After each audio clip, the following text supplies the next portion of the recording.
Hi everyone, today I am going to explain about the organic stevia cultivation in the polyhouse protected structure.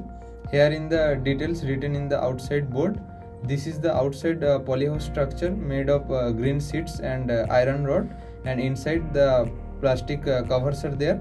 These are the beds made with cement and brick, and in between the mulching is done to cover the bed.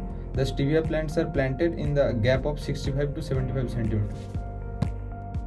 Here we cut the shoot tips and nodules of established stevia plants from the bed.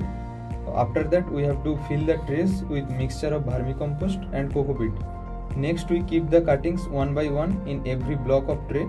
On the beds we have to cut the flowers time to time to avoid the lantern growth of stevia.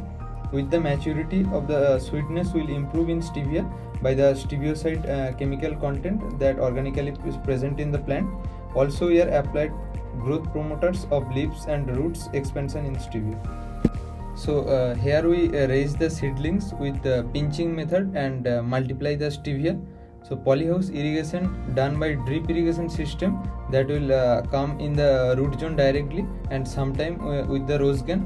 And also for maintaining the temperature we use the foggers and misters that are installed in the polyhouse upper section to cool down the temperature.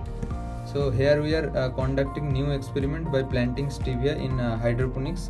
We used coco peat as a growth medium for stevia in hydroponics.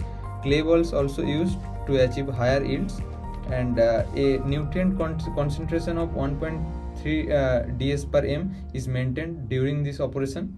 Also we run the water circulation through solar power as a renewable energy source. After 1 to 2 months of plantation, we started harvesting it, and it comes taste of sweetness flavor of the stevia. Also, we are filling the polybags with a mixture of vermicompost and coco peat by keeping that stevia plants. Also, we used to sell those plants around the campus and outside market and in the rural huts.